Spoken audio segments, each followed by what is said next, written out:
ഞാൻ അബിത, ഞാൻ ബേപ്പൂരിൽ നിന്നാണ് വരുന്നത്. എനിക്ക് ഏകദേശം ഒരു 8 വർഷമായിട്ടുള്ളൊരു ബാക്ക് പെയിൻ ആയിട്ടാണ് ഞാൻ അങ്ങോട്ടേക്ക് വരുന്നത്, മഹാർ ഹോസ്പിറ്റലിലേക്ക് വരുന്നത്. പുറത്ത് കുറേ ഹോസ്പിറ്റലിൽ കാണിച്ചതാണ്. സർജറി കാര്യങ്ങളൊക്കെയാണ് പറഞ്ഞിരിക്കുന്നത്. ഞാനൊരു ഫിറ്റ്നസ് ട്രെയിനറും കൂടിയാണ്. അതുകൊണ്ട് എനിക്ക് സർജറി ചെയ്താൽ തന്നെ എത്രത്തോളം അത് നമുക്ക് എഫക്റ്റ് ചെയ്യും, അല്ലെങ്കിൽ ഞാൻ ചെയ്യുന്ന വർക്ക് ഞാൻ ഒരു പാഷനായിട്ട് എടുത്ത് ചെയ്യുന്ന വർക്കാണ്. അപ്പം അത് എത്രത്തോളം മുന്നോട്ട് കൊണ്ടുപോകാൻ വേണ്ടി പറ്റും എന്നൊന്നും എനിക്കറിയത്തില്ല. അപ്പം എൻ്റെ ഒരു സ്റ്റുഡൻറ്റ് വഴിയാണ് ഞാൻ ഇങ്ങോട്ടേക്ക് വരുന്നത്. ഹർഷ എന്നാണ് അവളുടെ പേര്. സോമൻ ഡോക്ടറെ കാണുന്നതും 14 ദിവസത്തെ ട്രീറ്റ്മെൻ്റ് ആയിരുന്നു.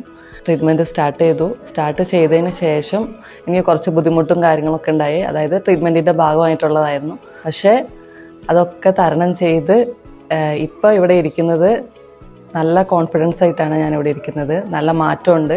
കൂടെ നിന്ന് എന്നെ സപ്പോർട്ട് ചെയ്ത് കിഴി പിടിക്കുമ്പോഴും വേദന എന്ന് പറയുമ്പോൾ അതിൻ്റെ കൂടെ സപ്പോർട്ട് ചെയ്ത് എൻ്റെ കൂടെ നിന്ന് ലീല ചേച്ചി, അതുപോലെ സൗദത്താത്ത ഭയങ്കരമായിട്ട് എന്നെ സപ്പോർട്ട് ചെയ്ത് കൂടെ നിന്ന് ഞാൻ ചിലപ്പോൾ കരഞ്ഞിട്ടുണ്ടാവും. അതേപോലെ വേദനിച്ച് ഞാൻ കരഞ്ഞിട്ടുണ്ട്. പക്ഷെ ആ വേദനിച്ചിട്ട് കരഞ്ഞതിനൊരു ഫലം എനിക്ക് കിട്ടിയിട്ടുമുണ്ട്. അതിന് തന്നെ ഞാൻ ബിഗ് താങ്ക്സ് പറയുകയാണ്. പിന്നെ അതുപോലെ തന്നെ ഫിസിയോതെറാപ്പി 8 വർഷമായിട്ട് ഞാൻ ഒരുപാട് ഫിസിയോതെറാപ്പി ചെയ്തിട്ടുണ്ട്. പക്ഷേ ഇതേപോലത്തെ ഫിസിയോതെറാപ്പി ഞാൻ ഇതുവരെ ചെയ്തിട്ടില്ല. കാരണം ജസ്റ്റ് എല്ലാവരും ചൂട് പിടിക്കുക കാര്യങ്ങളൊക്കെ ഉണ്ടാവുള്ളൂ. കാരണം ഇവിടെ വന്നിട്ട് ഇത്രത്തോളം ഫിസിയോതെറാപ്പി ചെയ്യാൻ വേണ്ടി പറ്റും, ഈ രീതിയിലൊക്കെ ചെയ്യാൻ വേണ്ടി പറ്റുന്ന ഇവിടെ വന്നിട്ടാണ് ഞാൻ അറിയുന്നത്. അത് ഞാൻ അവരോട് പറയുകയും ചെയ്തിട്ടുണ്ട്. ഫിസിയോതെറാപ്പിസ്റ്റ് വിജിയാണ്. Big thanks. ഞാൻ ഇതിനു മുമ്പ് ഞാൻ ആയുർവേദ ട്രീറ്റ്മെൻറ്റ് ചെയ്തിട്ടുണ്ട്, 2 വട്ടമായിട്ട് ചെയ്തിട്ടുണ്ട്. പക്ഷേ അത് വെച്ച് നോക്കുമ്പോൾ ഇത് എത്രയോ ബെറ്റർ ആയിട്ടാണ് എനിക്ക് തോന്നുന്നത്.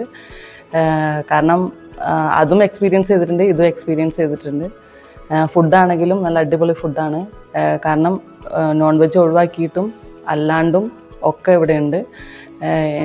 എനിക്ക് നോൺ വെജ് ഒഴിവാക്കിയിട്ടായിരുന്നു. നല്ല ഫുഡായിരുന്നു. നമുക്ക് ഇങ്ങനെ നോൺ വെജാണ് അത് ഒഴിവാക്കാൻ വേണ്ടി പറ്റുമോ, അതങ്ങനെ കഴിക്കാൻ വേണ്ടി പറ്റുമോ, അങ്ങനത്തെ ഒരു ഇതൊന്നുമില്ല. നമുക്കത് കഴിക്കാൻ വേണ്ടി പറ്റും. അതുപോലെ തന്നെ ഇത് ഡോക്ടേഴ്സ്, സോമൻ ഡോക്ടർ, അതുപോലെ ഐശ്വര്യ ഡോക്ടറൊക്കെ നല്ല സപ്പോർട്ടാണ്. ഇടയ്ക്ക് വന്ന് വിസിറ്റ് ചെയ്യും, നമ്മുടെ കാര്യങ്ങൾ അന്വേഷിക്കും ഒക്കെ ചെയ്യും. പിന്നെ അതുപോലെ തന്നെ ഇവിടുത്തെ വൃത്തി കാര്യങ്ങൾ ഒക്കെ അടിപൊളിയാണ്. ഒരു അറ്റ്മോസ്ഫിയർ അടിപൊളിയാണ്. അറ്റ്മോസ്ഫിയർ എന്ന് വെച്ചാൽ നമ്മൾ സാധാരണ ഹോസ്പിറ്റലിൽ പോയി കിടക്കുന്ന ഒരു ഇത് തോന്നില്ല. ഞാനിവിടെ ഒറ്റയ്ക്കാണ് നിന്നതെങ്കിൽ കൂടി എനിക്ക് അങ്ങനത്തെ ഒരു ഫീൽ ഇതുവരെ കിട്ടിയിട്ടില്ല. കാരണം അത് മഹാർ ഹോസ്പിറ്റലിലെ മാനേജ്മെൻറ്റ് അതേപോലെ തന്നെ ഓരോരുത്തരും നല്ല സപ്പോർട്ട് ചെയ്തിട്ടാണ് അവർ സംസാരിക്കുന്നത്, നമ്മളോട് പെരുമാറുന്നത്. നമ്മൾ കയറി വന്ന ആ ടൈം മുതൽ അങ്ങോട്ടേക്ക് മൊത്തം അവർ നമ്മളെ സപ്പോർട്ട് ചെയ്ത് നമ്മൾ ഓരോ കാര്യങ്ങൾ വന്ന് അന്വേഷിക്കുകയും ഓരോ ദിവസം നമ്മളെ ഫീഡ്ബാക്ക് എടുക്കുകയും ഒക്കെ ചെയ്യുന്നുണ്ട്. അതിലൊക്കെ ഞാൻ ബിഗ് താങ്ക്സ് ടു മാനേജ്മെൻറ്റ്.